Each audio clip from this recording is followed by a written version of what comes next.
Amén. Buen día, iglesia.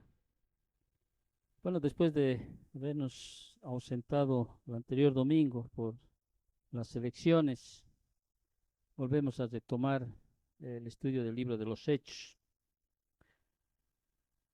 Hemos pasado a elegir a aquellos que van a ser representantes de nuestro país.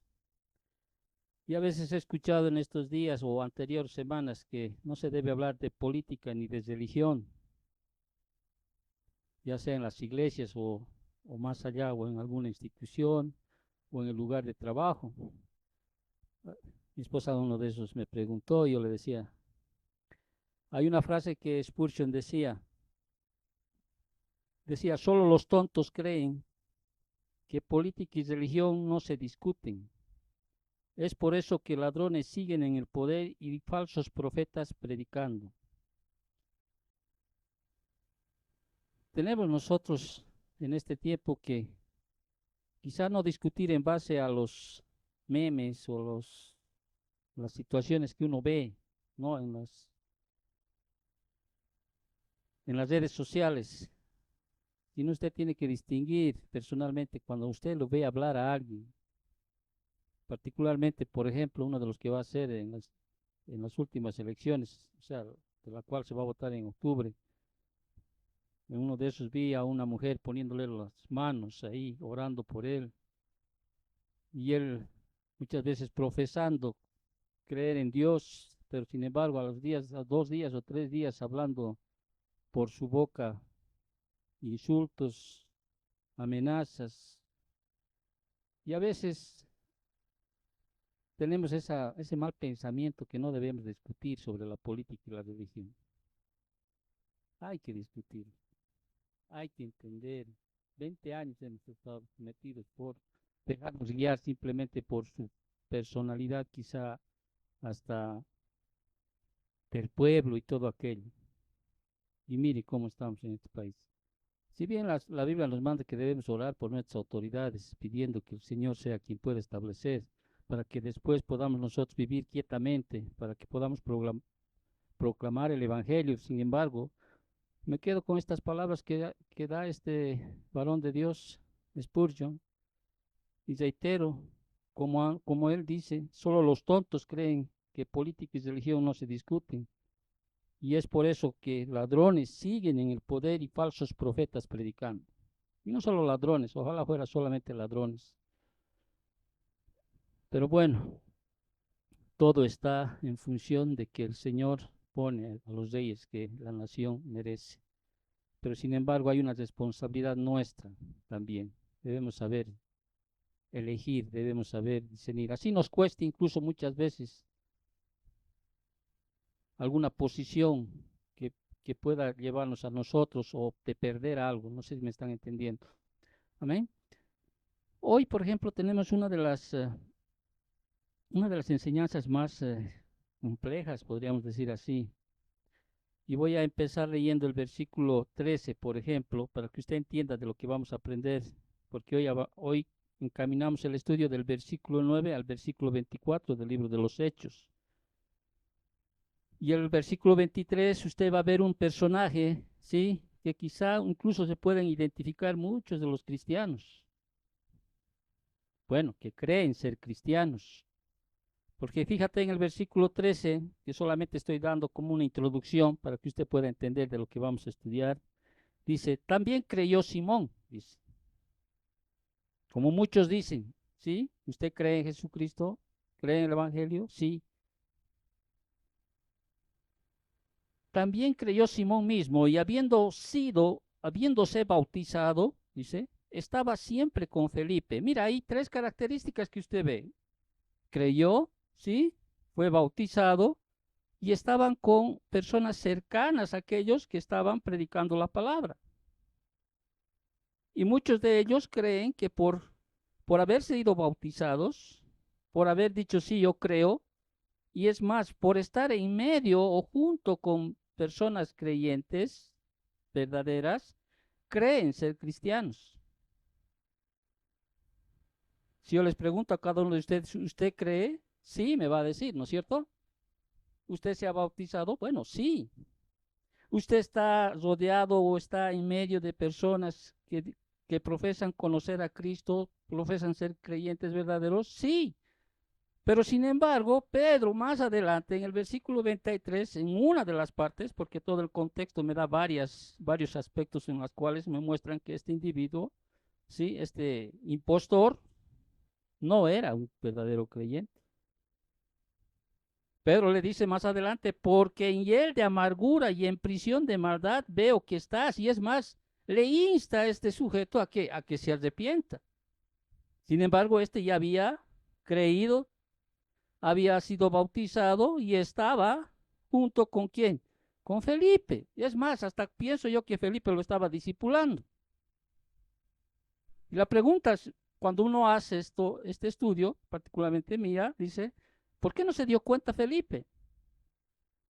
Lleno del Espíritu Santo, hacía prodigios, señales, milagros, sanaba paralíticos, cojos, sacaba espíritus inmundos, demonios de las personas. Y no se dio cuenta que que estaba metido con él, entre él, uno que no era. Es que es tan difícil, ¿no? Distinguir el trigo y la cizaña.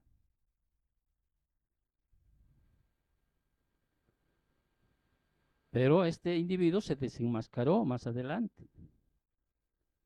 Una de las más terribles realidades de toda la Biblia es que algunos creen ser salvos,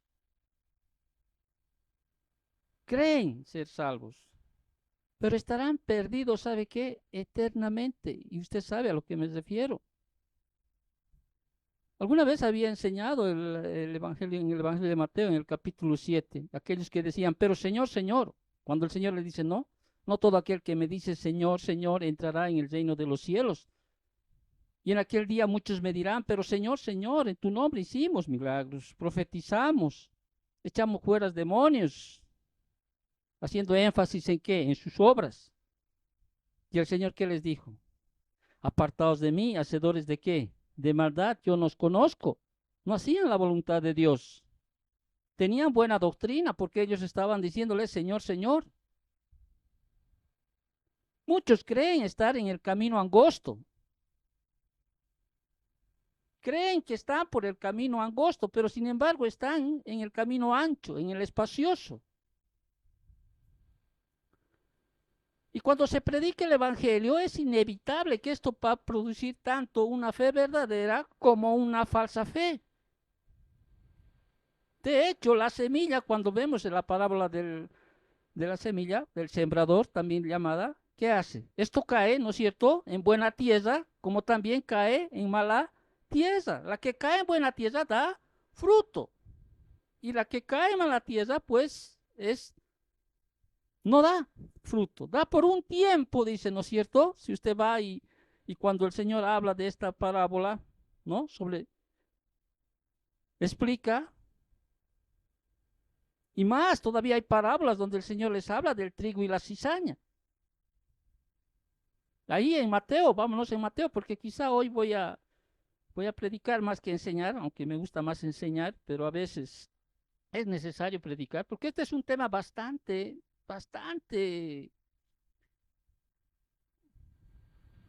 importante.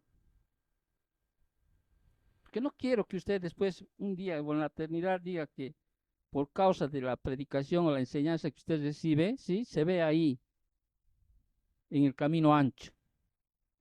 Y si está esta enseñanza es para que usted de alguna manera se examine, no es para una enseñanza en el sentido de condenación, sino de examinarnos, de encaminarnos. Por eso dice toda la palabra es útil para qué, para redarguir, instruir, corregir, ¿no es cierto? Redarguir, para que nos podamos encaminar nuevamente al camino que quizá en algún momento nos hemos salido por ahí, pero en algún momento usted tiene que desechar estas enseñanzas que vamos a dar, porque muchas las desechan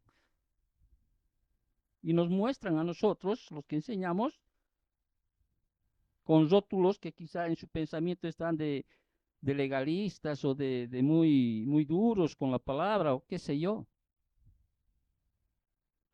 En Mateo capítulo 13 hay una hay una parábola, ¿no es cierto? No lo voy a leer todo, sino simplemente parte ahí del versículo 24, dice, y se refirió a otra parábola diciendo, el reino de los cielos es semejante a un hombre que sembró buena semilla en su campo, pero mientras dormían los hombres, vino su enemigo y sembró cizaña entre el trigo y se fue.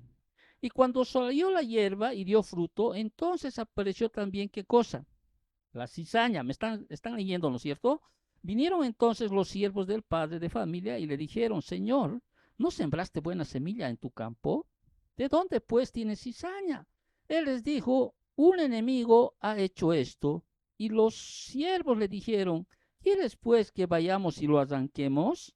Él les dijo, no, no sea que al arrancar la cizaña arranquéis también con ella el trigo. Dejad crecer juntamente lo uno y lo otro hasta la siega, y al tiempo de la siega yo diré a los segadores, recoged primero la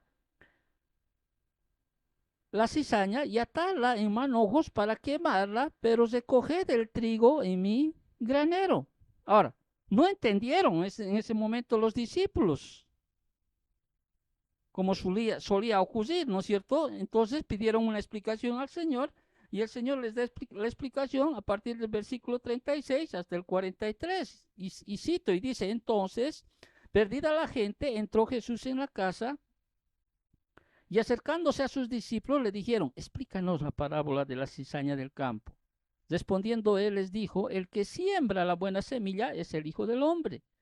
En el campo es el mundo, la buena semilla son los hijos del reino y las cizañas son los hijos del malo. El enemigo que la sembró es el diablo.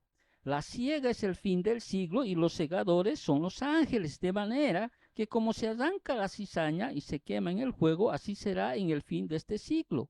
Enviará el Hijo del Hombre a sus ángeles y recogerán de su reino a todos los que sirven de tropiezo y a los que hacen iniquidad, versículo 42.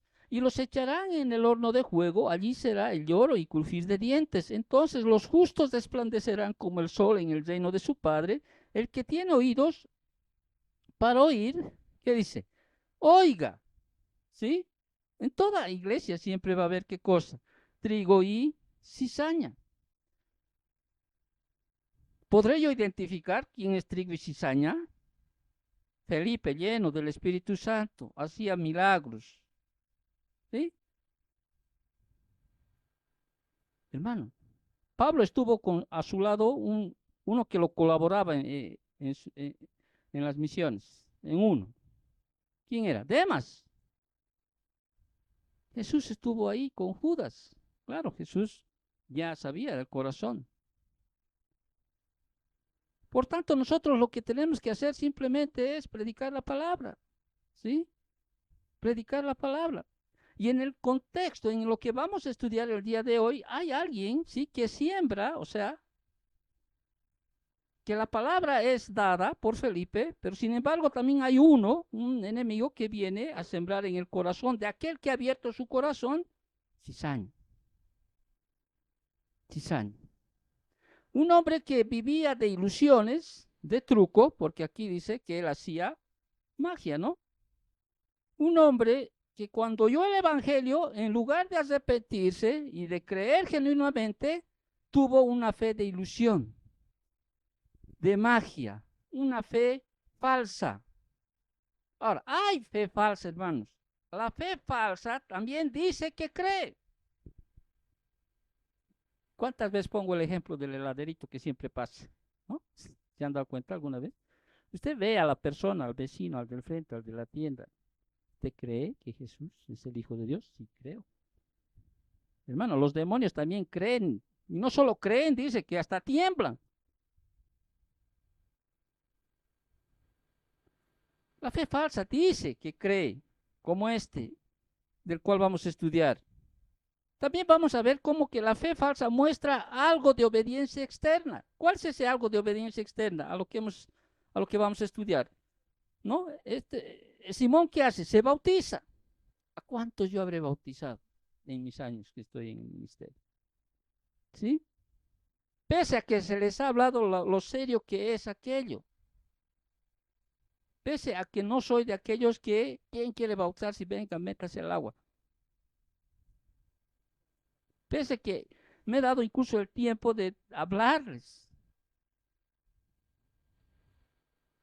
Eso es una fe falsa que muestra algo de obediencia externa. La fe falsa también está cerca de algunos cristianos genuinos, como este caso de Simón, que estuvo cerca de quién, de Felipe, y no solo de Felipe, hasta estuvo en un momento con los apóstoles que vinieron de Jerusalén para ver realmente lo que estaba sucediendo en Samaria.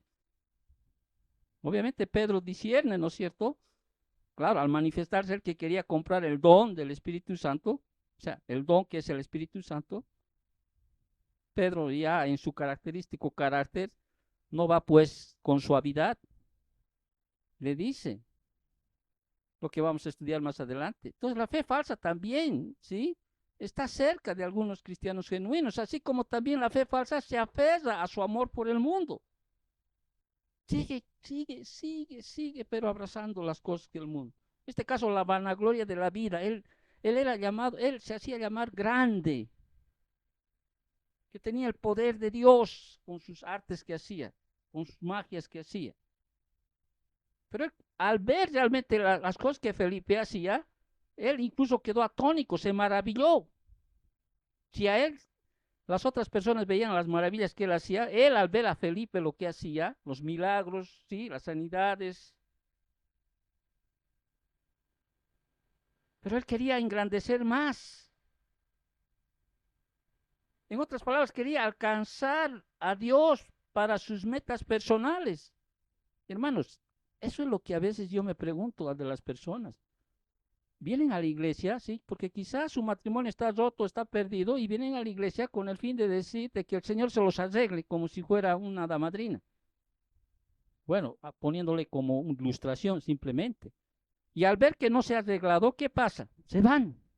O ven con expectativas de que no tiene empleo, sí, dicen, voy a ir al Señor, sí, me va a dar un empleo, el Señor dice que con versículos bíblicos que pueda sacar, sí, no les da, y después de un tiempo, ¿qué pasa? Se van. O alguien viene a buscar, un soltero viene a buscar a una esposa, a alguien con quien hacer familia, y como el Señor no le ha dado eso, ¿sí? Se siente que no es el lugar donde va a conseguir esposa, se va. La mayor parte de las personas que van a la iglesia es porque hay una necesidad. Y son pocos los que se quedan, pese a que todavía no han sido cumplido esa necesidad. Hermano, ¿cuántos le seguían a Jesús? En una de las partes, 5,000 hombres, sin contar mujeres y niños. Ponle 20,000, ya, ponle 15,000. ¿Cuántos estuvieron en el aposento alto? ¿Cuántos estuvieron?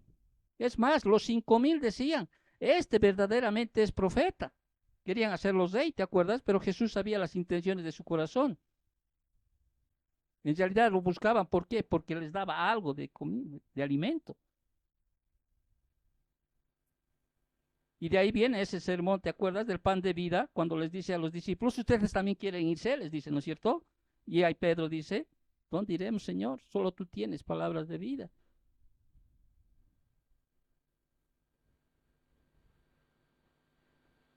O ejemplos del Antiguo Testamento. ¿Te acuerdas de los amigos? Ahora se me viene, ¿no? De Daniel, de Sadrach, Mesach y Abednego. Sí, el Señor nos puede librar de este horno ardiente. Pero y si no, sepa usted, rey, que aún así nosotros no vamos a inclinarnos a sus dioses. ¿O no? O acuérdate de Job, cuando le quitó todo. Dios dio, Dios quitó. Sea bendito el nombre de Jehová.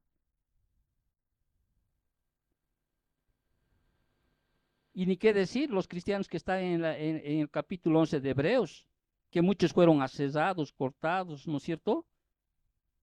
Muchos murieron realmente de una manera, pero tan trágica, pero sin embargo son ejemplos de qué? De hombres que perseveraron en la fe. No solo, a veces creemos que los primeros, como Abraham, Isaac, Jacob, Moisés y todos ellos, grandes cosas hizo Dios, pero había hombres que murieron hasta el final sin ver lo que Dios les había prometido aquí en la tierra. Entonces tenemos que tener cuidado y entender que cuando usted viene aquí es para que usted realmente se examine. Por eso la Biblia dice, examínese cada uno si está en la fe. Y esto, pero no quiten usted ese gozo, sino que a través del estudio que hacemos, realmente usted pueda de alguna manera identificarse. Y si necesita rectificarse, pues dele gracias a Dios porque está escuchando un mensaje que puede encaminarlo nuevamente. Entonces, el texto que estamos estudiando, que vamos a estudiar, presenta un ejemplo de una fe salvadora. Perdón, una fe salvadora, pero me está hablando de Simón que tiene una fe falsa. No, presenta un ejemplo de verdadera fe salvadora, el eunuco etíope. Sin embargo, antes, o sea, pero antes expone qué cosa. El primer intento satánico de sembrar cizaña en la iglesia. Y lo identificamos a este como Simón, el mago, ¿sí? Simón que parecía ser un creyente verdadero. Claro, ¿quién no podría suponer aquello o no? Si uno lee el versículo 13, creyó, se bautizó y estaba con Felipe. ¿No es cierto o no? Si no hubiera habido los demás versículos, uno podría decir, este era un verdadero creyente, cumplía los 3 requisitos. Entonces, Simón parecía ser un creyente verdadero, incluso uno tan perspicaz que Felipe lo aceptó como tal y lo bautizó.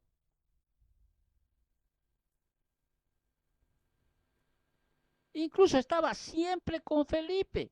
Y reitero, hasta quizá lo discipuló, porque esa era la característica de discipulado. ¿No veo o no?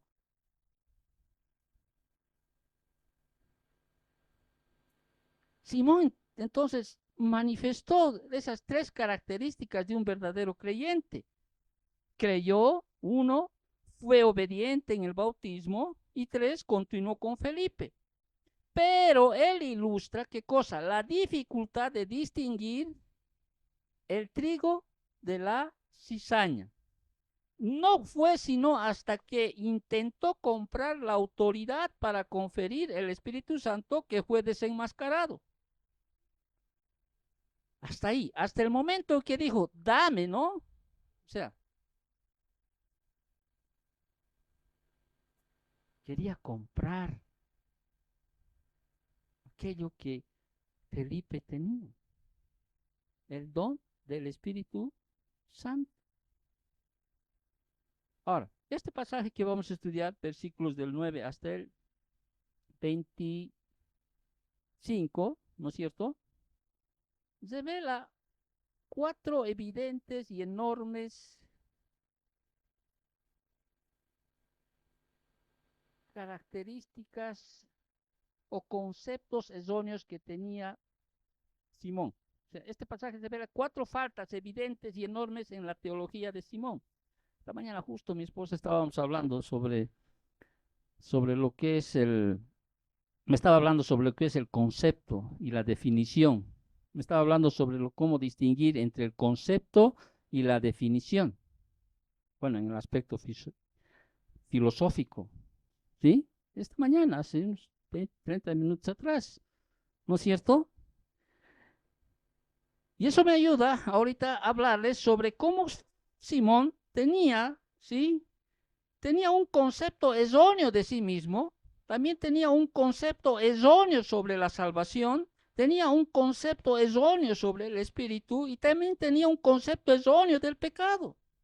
Ahora, ¿y qué es concepto? Concepto es una idea, una representación mental abstracta que se forma en la mente para comprender, clasificar y comunicar experiencias. Vale decir, para que me entiendas en castellano, ¿sí? Tú tienes un concepto quizás distinto al mío de lo que es la amistad. ¿No veo o no? Quizás para mí la amistad, sí, puedo formar un concepto conforme a lo que yo creo. Quizá para ti puedes formar un concepto conforme a lo que tú crees, ¿no es cierto? Porque hay conceptos concretos, hay conceptos abstractos, hay conceptos matemáticos, hay conceptos sociales, hay conceptos culturales, etcétera. Pero sin embargo, cuando se habla de la fe, ¿sí? Tú puedes tener un concepto personal, humano. Y muchas veces ese concepto humano te puede llevar a la perdición. ¿Qué es lo que sucede? Mírenme, por favor. ¿Qué es lo que sucede con nuestros amigos, hijos, padres, madres, esposos? Ellos tienen un concepto personal, por ejemplo, de sí mismos. Tienen un concepto diferente de lo que es la salvación. ¿O no? Cuando le hablas tú de la salvación, muchos de ellos tienen un concepto, como habíamos estudiado, ¿no? Quizá moralista. Y ellos dicen, no, la salvación, tú te vas al cielo porque pues yo no he hecho mal a nadie, ¿sí? He sido buena persona, ¿no es cierto? Para ellos ese es su concepto que ellos tienen. No necesitan un redentor, no necesitan un salvador. ¿Por qué? Porque ellos creen, según su concepto en relación a pasar a la eternidad, porque muchos creen que hay una eternidad, ¿no es cierto? El concepto de ellos que el medio parece es ¿qué cosa? Valores morales, ¿no? Obras. Y hay otros que tienen, como habíamos visto, hay otro grupo que se basa por ejemplo, en las tradiciones.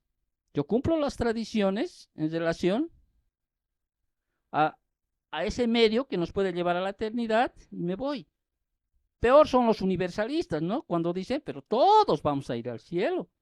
Porque de tal manera amó Dios al mundo, dice, ¿no es cierto? Bueno, hermanos, que el Señor murió por todos. Y se olvidan de seguir estudiando los versículos que siguen adelante.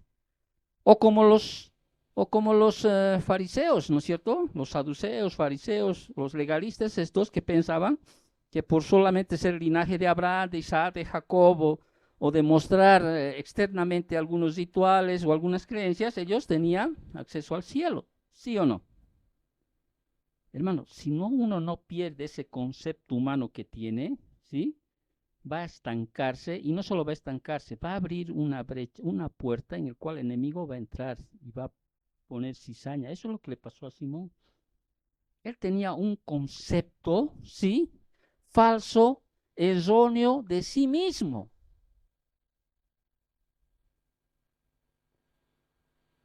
Y de hecho, hermanos, a ver, escuchen bien esto.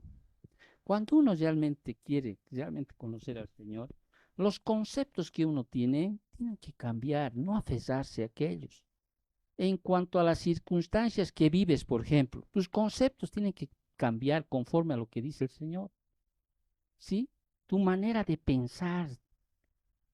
En cuanto a Dios mismo, ¿quién es Dios mismo? A un principio no conoces al Señor, por eso vienes aquí a conocer a Dios. Felipe habló a los samaritanos de dos cosas, del reino y de Jesucristo. ¿Sí? Y cuando uno viene al Señor, empezamos nosotros recién a conocer cosas sobre los ciudadanos del reino. O sea, que hay un reino en el cual nosotros vamos a ser partícipes si vamos por ese camino que Dios ha trazado. Si reconocemos a Jesús como el camino, la verdad y la vida, ¿no es cierto o no? Hasta antes que conozcas a Cristo, vos tenías un concepto, un otro concepto. ¿No es cierto o no? En cuanto a las cosas que tú pasas, tienes que entender que tus conceptos humanos, sí, no tienes que aferrarte a aquellos, sino que tienes que fijarte qué dice el Señor. Nos dicen absolutos, legalistas, lo que tú quieras. Pero la Biblia nos da los conceptos verdaderos, no tus conceptos. En cuanto a Dios, quién es Dios, en cuanto a las circunstancias que vives, en cuanto en cuanto al conocimiento que tienes, en cuanto al propósito que tienes en tu vida. O sea, todos estos conceptos que antes teníamos, que el mundo nos ha formado, ¿sí? ¿Pasan a qué? De lado. Y volvemos nosotros a tomar conceptos, ¿qué cosa? Nuevos. ¿Conforme a qué? A la palabra. Que para el mundo es locura, que para el mundo es absurdez, dogmatismo o lo que sea. Acá Simón tenía realmente faltas realmente evidentes en cuanto para el estudio, en cuanto a cuatro áreas, en cuanto a conceptos se refiere. Concepto erróneo de sí mismo que él tenía. Tenía un concepto erróneo de lo que es la salvación. Tenía un concepto erróneo en cuanto al Espíritu Santo, que podía venderse y comprarse como si fuera un mago de ese tiempo. como si estarías comprando una magia de ahí, un poder que podía ser comprado, un concepto erróneo en cuanto al pecado. Arrepiéntete, le dicen. No, mejor ora tú para que no me suceda estas cosas. Pastor, orámelo mejor vos. No, no, tú tienes que arrepentirte, ¿sí? Voy a orar por ti para que tu fe no te falte. Pero uno es el que se arrepiente, ¿no es cierto? Entonces vamos al estudio de una vez de esta mañana, ¿sí? A ver hasta dónde nos alcanzamos a copar o llegar, ¿sí? Recuerda, habíamos quedado en el versículo 8 donde dice, así que había gran gozo en aquella ciudad, ¿no es cierto? Porque el Evangelio había llegado, ¿no es cierto? Ellos habían creído en el Evangelio, y recuerda, los samaritanos eran ¿qué cosa? Enemigos de quiénes? De los judíos, ¿no es cierto o no? ¿Te acuerdas lo que dijimos la anterior semana? Dios hizo milagros con la meta de respaldar, de certificar a Felipe y el mensaje que él estaba predicando. Ahí vimos en el versículo 6 y 7. Y observen cómo respondieron los samaritanos en el versículo 8. Ellos respondieron con gozo, como siempre debe haber, gozo, así como lo hubo en Hechos 39, Hechos 5, 12 al 16, gozo. ¿Por qué? Porque había entendido el Evangelio, ¿sí? Habían encontrado al Salvador, habían encontrado a aquel que perdona los pecados, habían encontrado el camino que se predicaba. Y en el versículo 9 hasta el versículo 13, hasta la primera parte, encontramos ahí la fe falsa que dice que cree, ¿sí? Dice que cree. ¿Por qué? Porque tenía un concepto erróneo de sí mismo. Y aquí nos presenta a Simón como un ciudadano de Samaria, dice, que tenía un concepto humano erróneo, ¿sí? Que excluye del reino a multitudes. Eso es lo que está realmente pasando en nuestro ámbito. ¿Saben qué dice Paul Washer? Me encanta cuando dice Paul Washer, no sé si tú lo has escuchado, dice, hay que predicar a los evangélicos, porque desde la perspectiva que él ve realmente, los evangélicos están más perdidos que los propios inconversos. Hay que volverles a predicar el evangelio, porque hay muchos realmente, muchos que están y van a llegar al punto que dicen, ¿no? Que hay una puerta al infierno, hay al lado de la puerta del cielo, que van a estar aquí. ¿Por qué? Porque, como decía a un principio, no están discutiendo las cosas celestiales. Creen realmente a ciencias, a ciegas, creen todo lo que uno que está ahí arriba en el púlpito dice. Entonces, un concepto humano erróneo excluye del reino a multitudes. Y la idea de que el hombre es esencialmente bueno es tan generalizada como condenatoria. ¿Cuántas veces dicen eso? Que el hombre es bueno, pero sin embargo la Biblia dice, no hay ninguno. Todos, por cuanto todos pecaron, están destituidos de la gloria de Dios. No hay nada bueno en nosotros. Nada, absolutamente nada. A eso le llaman la doctrina de la degradación del hombre. Y lamentablemente tener ese concepto sí les da qué cosa, una seguridad falsa, una falsa seguridad.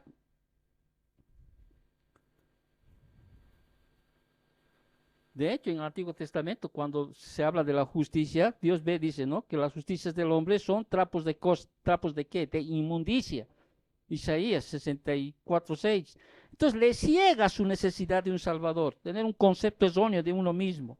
No se ven como pecadores, no verán ninguna necesidad de un Salvador. Entonces en el versículo 9, ya entrando al estudio, dice, pero había un hombre llamado Simón. ¿Sí? Recuerda, este Simón tenía un concepto egoísta de sí mismo. Y dice, pero había un hombre llamado Simón que antes ejercía la magia en aquella ciudad y había engañado a la gente de Samaria, haciéndose pasar por algún grande, haciéndose pasar por algún grande. O sea, en otras palabras, los tenía, ¿qué cosa? Impresionados a la gente de Samaria. Pero este Simón vio que la enseñanza de Felipe, ¿sí?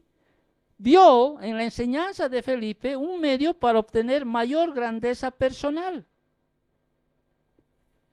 Porque eso nos va a mostrar en los versículos que siguen. Entonces, este dice que era como un mago.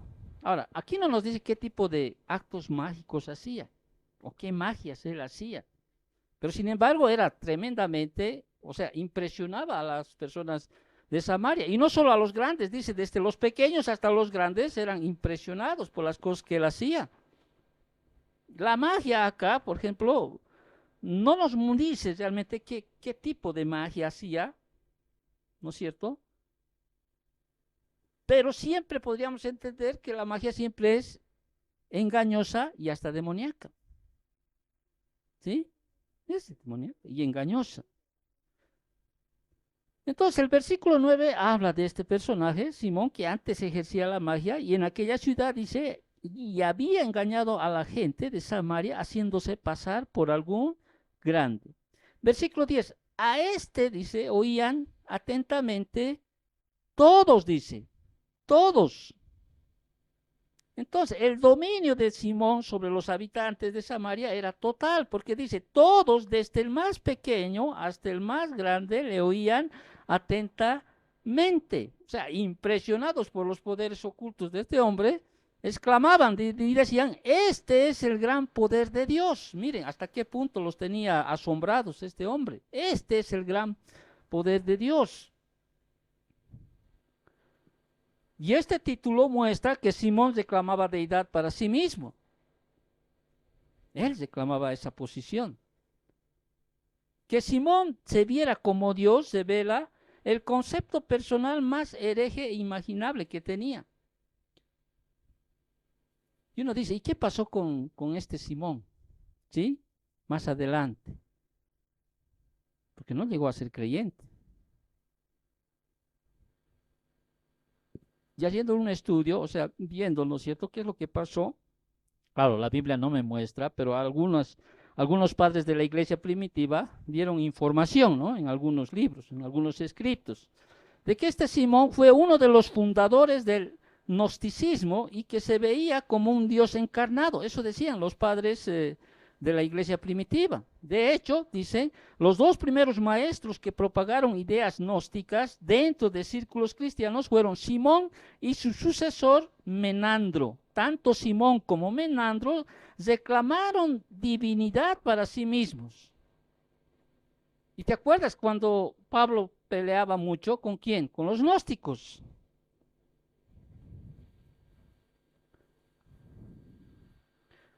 Entonces, este pervertido punto de vista de Simón en cuanto a sí mismo le brindó a Satanás una abertura a fin de usarlo para extender la falsa doctrina a través de la iglesia. Es como muchos de los charlatanes que vemos el día de hoy. ¿Sí? Hay muchos simoniacos. Entonces dice, a este lo oían, dice atentamente todos, desde el más pequeño hasta el más grande, diciendo, este es el gran poder de Dios.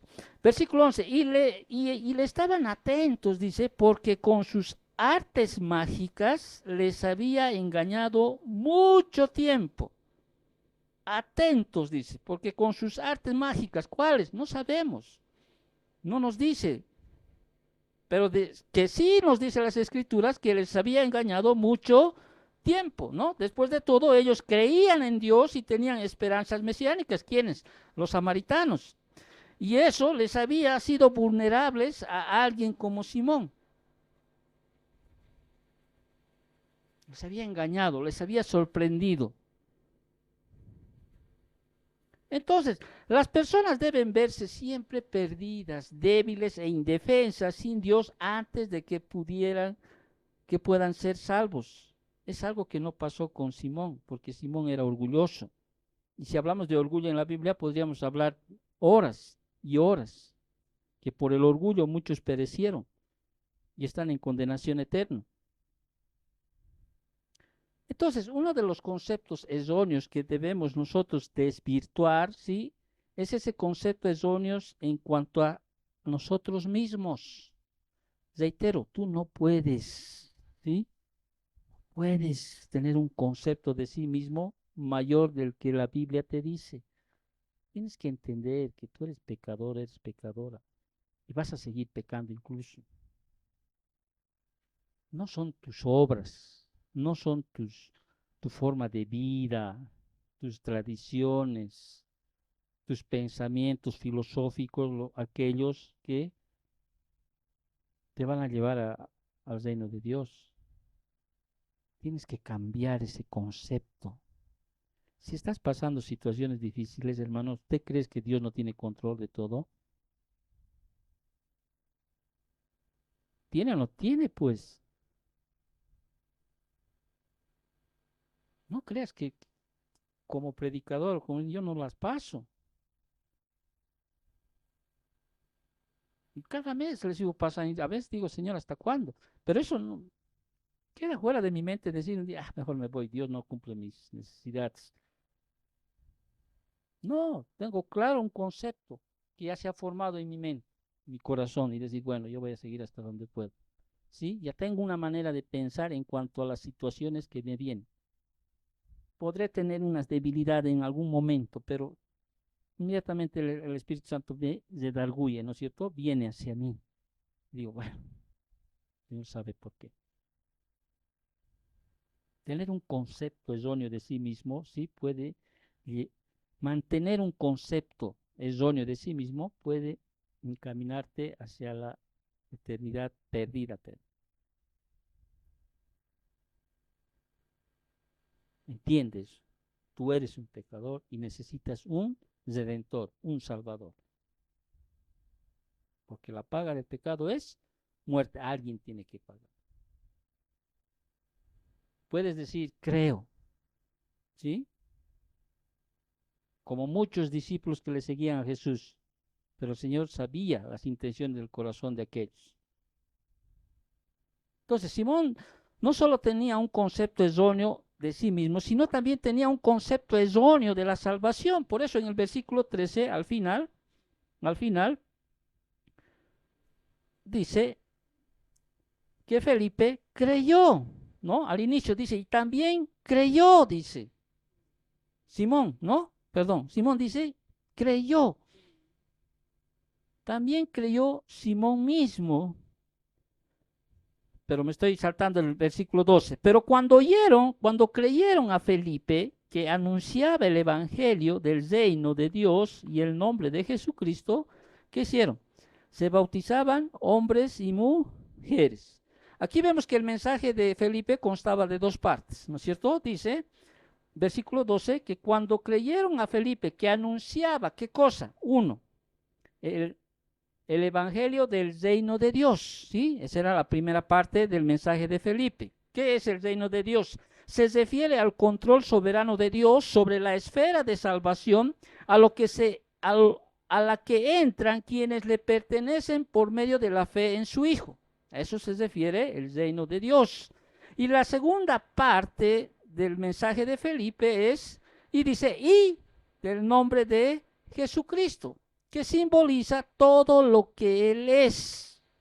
Entonces, les habrá predicado, ¿no? La vida, la muerte, la resurrección, la ascensión de Cristo.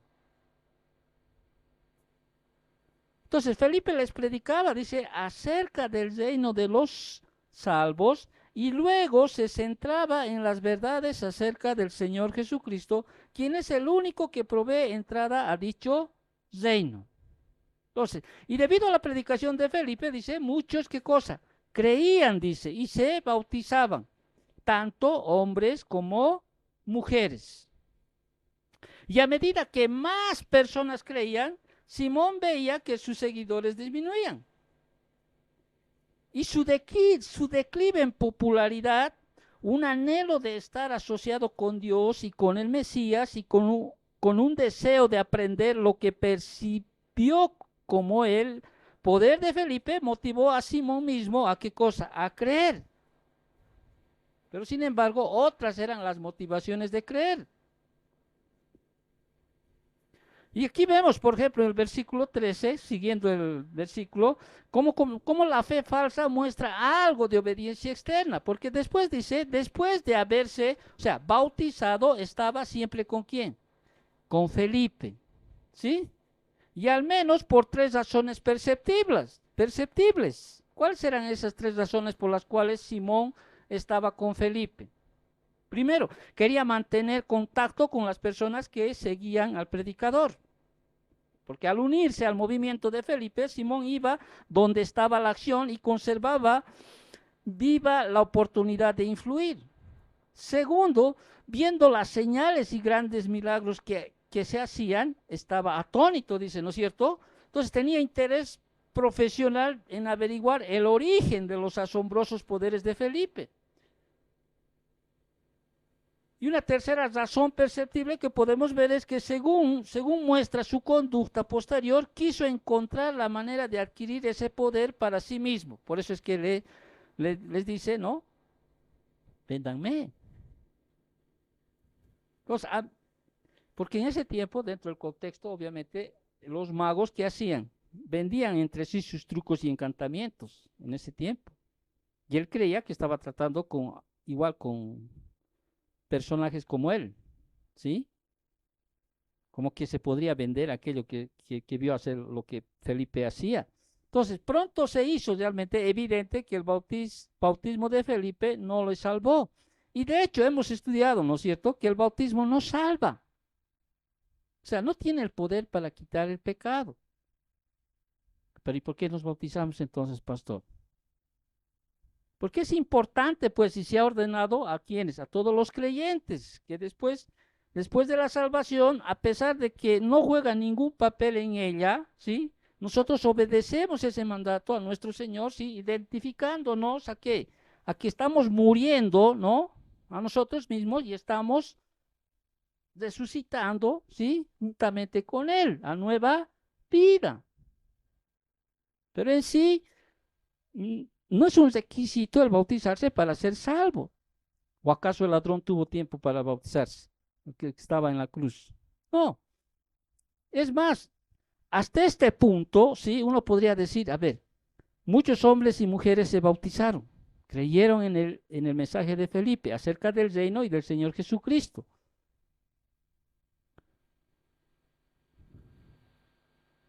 Y ahí viene toda una controversia, ¿no es cierto?, de aquellos que dicen que el bautismo en el Espíritu Santo es otra experiencia aparte de la salvación. Y vamos a mencionar aquello. Versículo 13 dice, también creyó Simón mismo, dice. ¿Sí? Reitero, también creyó Simón mismo. Y habiéndose bautizado, estaba siempre con Felipe, y viendo las señales y grandes milagros que se hacían, estaba atónito.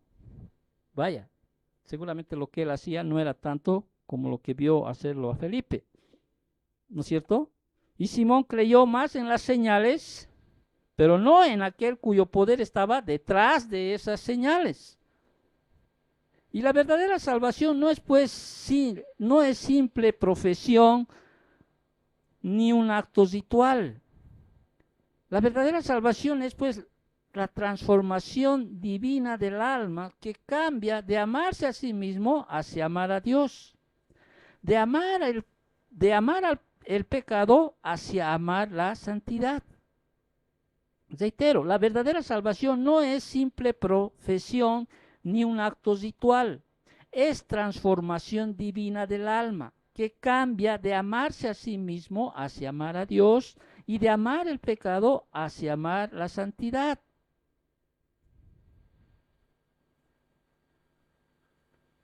Entonces, la fe falsa muestra algo de obediencia externa.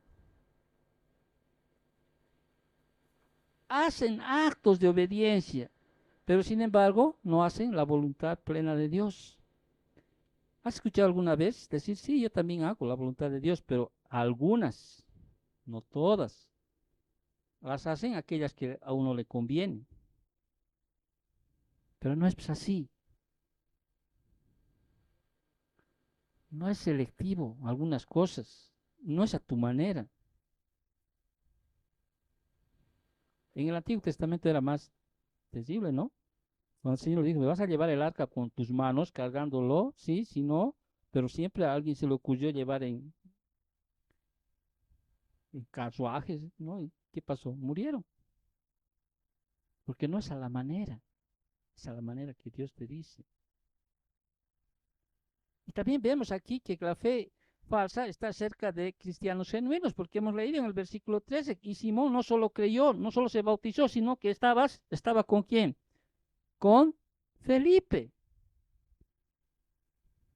Entonces, Simón tenía, sí, un concepto erróneo en cuanto a sí mismo, tenía un concepto erróneo en cuanto a qué, en cuanto a la salvación, ¿no es cierto? Y también tenía un concepto erróneo del Espíritu. Por eso el versículo 14, seguimos, ¿no? Y aquí vemos cómo perdón, Simón, vemos cómo manifiesta esa fe falsa que se aferra a su amor por el mundo. El versículo 14 dice, y cuando los apóstoles que estaban en Jerusalén oyeron que Samaria había recibido la palabra de Dios, enviaron allá ¿a quién? A Pedro y a Juan, ¿sí? Entonces, que si hubieran, cuando ellos, o sea, oyeron, ¿quiénes ellos? Los apóstoles, ¿no? Cuando ellos oyeron que Samaria había recibido la palabra de Dios, enviaron allá a Pedro y a Juan. ¿Para qué? Para comprobar, ¿no es cierto? Para comprobar que si hubieran incluido a los samaritanos en el reino era realmente algo terrible para los judíos devotos, quienes los despreciaban y los consideraban parias mestizos, ¿no es cierto? Que incluyan a los samaritanos, decía, no, enviaremos a Pedro y a Juan para ver realmente qué es lo que está sucediendo allá. Y la misión de Pedro y de Juan tenía tres propósitos. ¿Cuáles eran esos tres propósitos que tenían la misión de Pedro y de Juan? Primero, que llegaron para ayudar a Felipe con la cosecha espiritual. ¿Por qué? Porque la respuesta de los samaritanos era demasiado grande como para que manejara un solo hombre. ¿Sí? Habían que ir a ayudar. Segundo, llegaron para brindar autorización y bendición apostólica a la obra de Felipe entre los samaritanos. Porque los apóstoles eran en ese momento, ¿quiénes? Los líderes de la iglesia. Y conservaron ese estado aún después que ésta se extendió más allá de Jerusalén. Y finalmente dice, habiendo venido, o sea, de Jerusalén, oraron por los samaritanos para que recibiesen, ¿qué cosa? El Espíritu Santo. Y ese es el versículo, pues, que tiene gran controversia, podríamos llamarlo así. Que muchos utilizan este versículo 15, porque dice, los cuales habiendo venido oraron por ellos para que recibiesen el Espíritu Santo. ¿Por qué? Porque estamos viendo que anteriormente hombres y mujeres habían creído y se habían bautizado. Pero sin embargo, lo que nos estamos olvidando es un poco lo que habíamos dado en la introducción del estudio de este libro, que el libro de los Hechos es un libro, ¿qué cosa? Descriptivo, no prescriptivo. Y aparte, cuando uno hace un estudio un poquito más profundo, aquí lo que estamos hablando es de la unidad. O sea, ellos, si bien ya se bautizaron en el nombre de Jesucristo, todavía no eran salvos. Usted se imagina, a ver, esto véanme por favor, usted se imagina que no hubieran venido Pedro y Juan a Samaria, hubiera habido una iglesia de judíos, una iglesia de samaritanos y más adelante una iglesia de gentiles. ¿Sí? Entonces había que unificar. Los apóstoles en ese momento eran pues los líderes de la iglesia y ellos tenían que hacerles entender más adelante que para la salvación no hay ni griego, ni judío, ni cita, ni esclavo, ni libre, sino todos formamos un solo cuerpo. Y cuando en Primera de Corintios capítulo 12, versículo 13 dice, por un solo espíritu fuimos todos bautizados en un cuerpo, ¿qué significa esto? Que en el momento de la salvación todos somos sumergidos en un cuerpo. ¿Y es en el cuerpo de quién? De Cristo. O sea, no hay dos experiencias separadas. Primero no es la salvación y después viene el bautismo del Espíritu Santo. Por eso es que muchas veces lo que hacen es ¿qué cosa? Ya salvo, hermano, sí, ahora te toca, ¿qué cosa? Bautizarte en el Espíritu, ¿no? Y te empiezan a tocar, a poner las manos, utilizando este versículo, usando, ¿no? Ahora habla, hermano, ¿no? Bueno, habla en lenguas, ¿no? Y te inducen, ¿no es cierto?, a que tú hables. Y si tú llegas a hablar, dice, recibiste el bautismo del Espíritu Santo. No, el bautismo del Espíritu Santo se da en el momento de la salvación. 1 Corintios 12:13. Por un solo Espíritu fuimos todos bautizados en un cuerpo. Ahora, ¿por qué los samaritanos y después los gentiles tuvieron que esperar a los apóstoles antes de recibir el Espíritu? Reitero, durante siglos los samaritanos y judíos habían sido encarnizados rivales, ¿sí? No era cualquier rivalidad. Ahora, si los samaritanos, reitero, hubieran recibido el Espíritu independientemente de la iglesia en Jerusalén, esa grieta se habría perpetuado. Entonces, podría haber, como reitero, dos iglesias separadas, ¿sí? Una judía y una samaritana.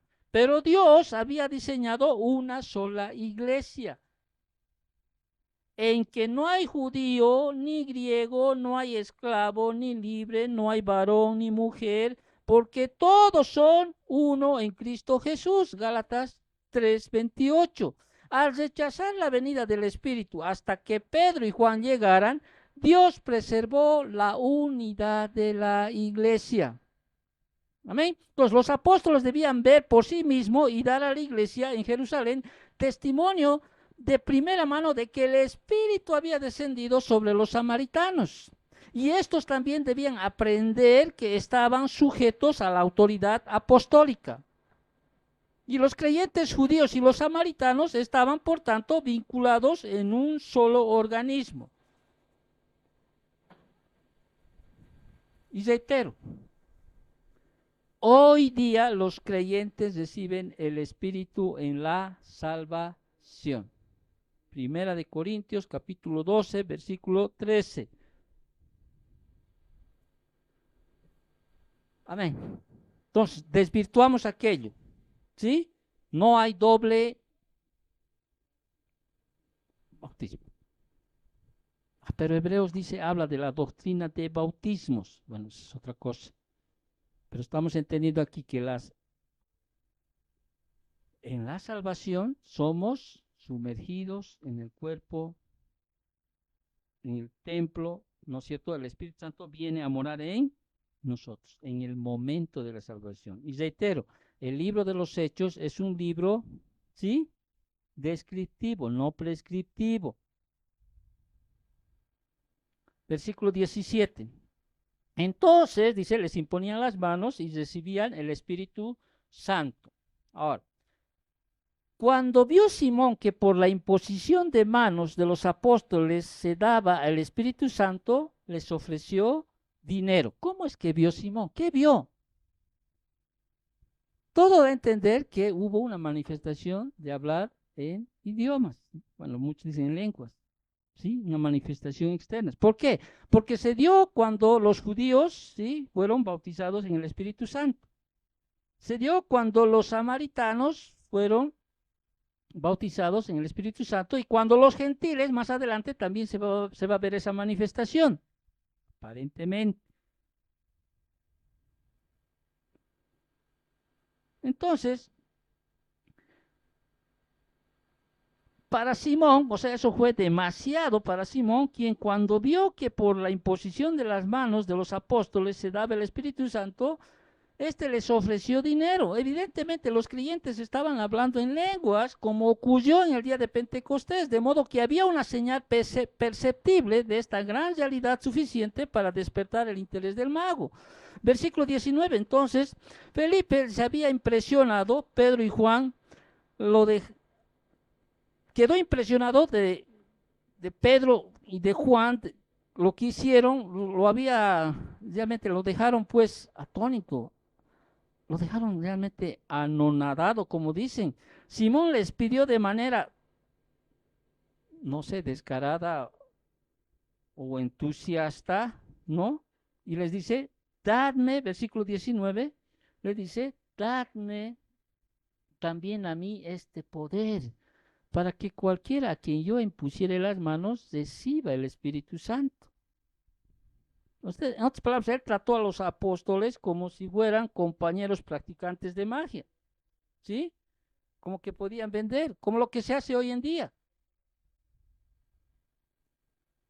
Me acuerdo, está haciendo una pausa, ¿no? De un amigo, no sé si será verdad, pero tenía un amigo, pastor también, ¿no? Que había ido a Estados Unidos y había estado en una de las iglesias de Copeland, algo así, ¿no? Y me decía esto, yo estaba ahí, o sea, claro, él entusiasta, él realmente estaba impresionado, ¿no?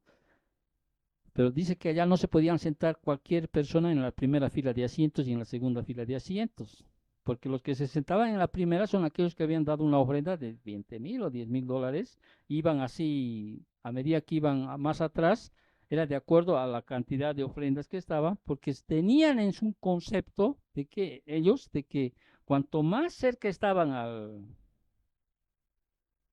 púlpito, ¿no? Dice que recibían la unción de este predicador. Yo le decía, ¿en serio eso es así? Le digo, sí, así es. Bueno, no sé, ¿sí? Pero cuando veo realmente, alguna vez vi defender a Carl Luna, por ejemplo, sobre este Simón, ¿sí? Cómo lo defendió, realmente podría creer que realmente es así. Hermano, no puedes vender el don del Espíritu Santo. El don, ¿quieres el don? El Espíritu Santo. Él es Dios soberano, ¿sí? No hay. Cuando aquí es el don de Dios, es el Espíritu Santo. Dios no cobra por dar el Espíritu Santo a los creyentes. Claro, Simón como mago pensó que podía comprarlo, pensó que podía controlar al Espíritu Santo. Y el Espíritu Santo no está sujeto pues al control de nadie, porque Él es Dios del universo, es soberano. Pero los ves y los ves manejar como si fuera un títere. No, no. Entonces, frente a la solicitud de Simón, ¿qué hace Pedro? Pedro, sin vacilar, Pedro reacciona, ¿no es cierto? No reacciona pues tranquilo, ¿no? Con indignación ante el intento de Simón, con su característica franqueza que tenía, Pedro le dice, ¿no? Le dijo, versículo 20. Entonces Pedro le dijo, tu dinero perezca contigo, porque has pensado que el don de Dios se obtiene con dinero, ¿sí? Pedro estaba realmente furioso, como indica su prosa, ¿no? De mente que leemos. Y hay una versión en otra Biblia de J.B. Phillips que dice, al diablo contigo y con tu dinero. Esa es una versión más que nos podría ayudar más a entender lo que le dice Pedro. Entonces, el punto de vista de Simón respecto al Espíritu Santo como una mercancía que se compra y se añade a su repertorio era totalmente equivocado, blasfemo, y traicionó la condición, ¿no? Era realmente tan bajo lo que él había pedido que de alguna manera hasta ahora ha acuñado una palabra de lo que es esa, que viene de él, de Simón, viene la simonía, ¿no? Usted puede encontrar esa palabra, es la simonía, que significa la compra o venta ilícita de bienes espirituales o de cargos eclesiásticos. A eso se le llama simonía. O sea, es un pecado que constituye el hecho de negociar con cosas espirituales. Entonces, ha acuñado, podríamos decir así, ese término simonía, reitero, que a través de la historia se ha referido a la compra y venta de cargos eclesiásticos. Por eso hay muchos simoníacos hoy en día. ¿Quieres tener la unción de apóstol? Bueno, sabemos que no hay esas cosas, ¿no? Tienes que dar esto. ¿Sí? ¿Quieres tener la unción de profeta? Te va a costar tanto. Y hay personas que pagan, ¿eh? Y por último, sí, ya terminando, versículos 22 al 24, habíamos dicho que Simón tenía un concepto erróneo de sí mismo, tenía un concepto erróneo en cuanto a la salvación, tenía un concepto erróneo en cuanto a lo que es el Espíritu Santo, ¿no es cierto? Y por último tenía un concepto erróneo en cuanto al pecado. o del pecado. Tenía un concepto erróneo del pecado. Versículo 22 del libro de los Hechos. ¿Qué le dice Pedro? Leo el 21 para conectar el 21. No tienes tu parte ni suerte en este asunto, porque tu corazón no es recto delante de Dios. Está aquí enojado Pedro, podríamos llamarlo así.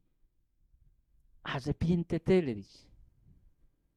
Pues de esta tu maldad, arrepiéntete pues de esta tu maldad y ruega a Dios si quizá te sea perdonado el pensamiento de tu corazón.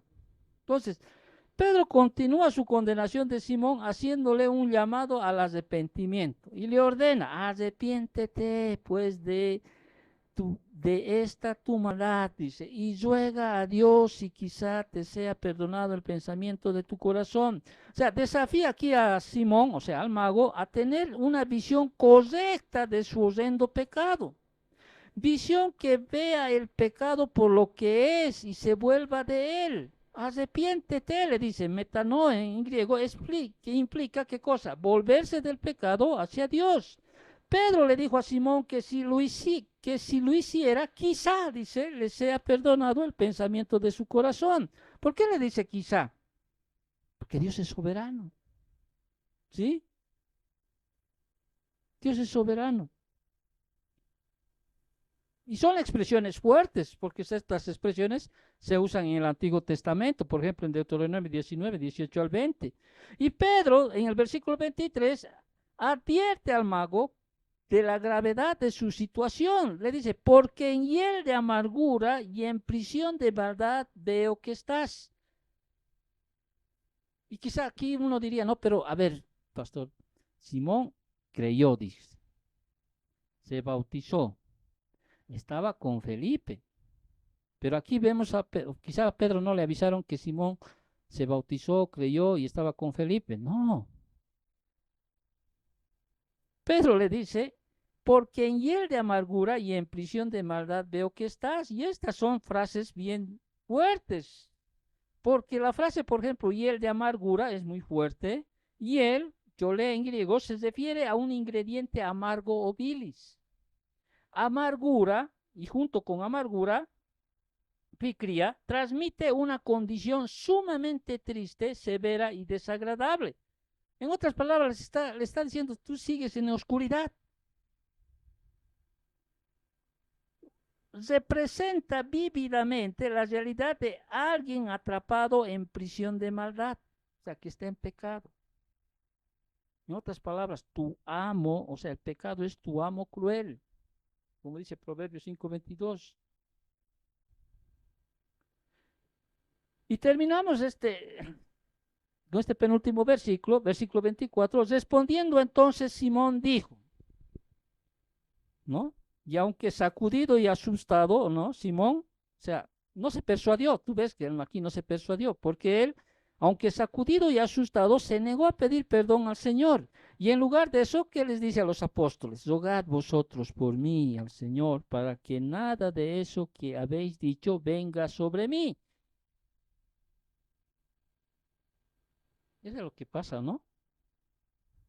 No, tienes que salir de eso, hermano. Pero pastor, ruéguelo por usted, ruegue, pídale a Dios. No, tuyo es el arrepentimiento. Tuyo es dejar las cosas que tú sabes están mal, que es pecado. Tú sabes de las cosas que te aferras. Si fuera por nosotros, oramos, ¿sí? De hecho, la Biblia dice que debemos orar, ¿sí?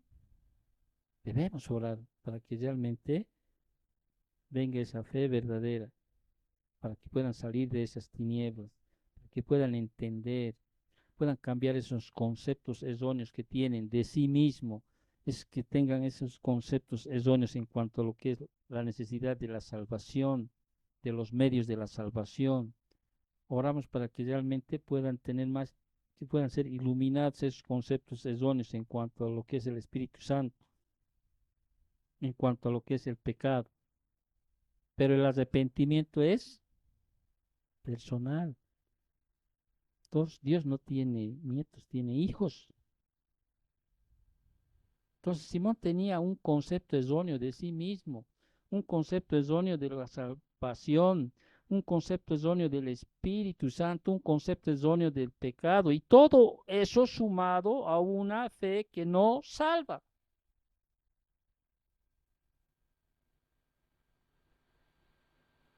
Espero no haber creado más dudas en usted, pero entiende bien eso. Tenemos que entender dentro el contexto de todo lo que es la Biblia. Pero pastor, ¿acaso no dice en la Biblia al que cree, no? Al que cree le dio potestad de ser hechos hijos de Dios, al que cree. Sí, pero la Biblia también dice, hasta los demonios creen, y no solo creen, tiemblan. El creer en la Biblia es mucho más de un pensamiento, de una definición, un concepto. Cuando alguien dice yo creo en Jesucristo, también el Señor le dice, ¿crees en mí? Sí, toma tu cruz en pos de mí y sígueme. El bautismo es un acto de obediencia al Señor, un acto público donde tú le estás diciendo, Señor, he decidido seguirte, ¿sí? Me identifico con tu muerte y con la nueva vida que tú me das. Podemos, podemos mencionar Primera de Corintios, segunda o Primera de Corintios 5:17, de tal manera, oh, perdón, de modo que si alguno está en Cristo, ¿qué dice? Nueva criatura es. Las cosas viejas pasaron, y aquí todas son hechas nuevas. Y esas cosas viejas también son sus conceptos erróneos que puede seguir teniendo en cuanto a sí mismo, en cuanto al pecado, en cuanto al Espíritu Santo, en cuanto a la salvación.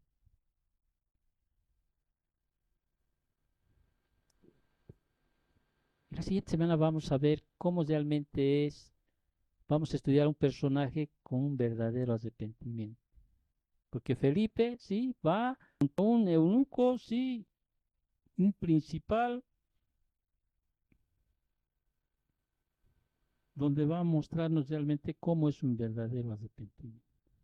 Gracias, Señor, por tu palabra. Gracias, Papito, por enseñarnos domingo tras domingo, que tú nos puedes redarguir, Señor, para que en este momento que todavía tenemos, Señor, consciente en nuestra conciencia, en nuestros pensamientos, Papito, podamos pedirte perdón, Padre, si te hemos fallado y seguimos fallando, Señor, pues hoy entendemos, Papito Dios, que necesitamos, Señor, arrepentirnos, Señor, de esta vana manera de vivir y podamos alinear, Señor, los conceptos tuyos, divinos, Señor, y desechar nuestros conceptos humanos, erróneos, Señor, que nos llevan a perdición, Papito Dios. Gracias, Papito, por tu palabra. Bendice esta semana. No nos dejes caer en tentación. Líbranos de todo mal, bendito Dios. Bendice a nuestros niños, Señor. Cuídamelos, Señor, que Señor, ellos vayan creciendo conforme a tus propósitos, encamínalos en sus vidas, Padre Santo, y pues te agradecemos por todo, por las ofrendas, por cuanto tú nos das, Señor, en nombre de Cristo Jesús. Amén.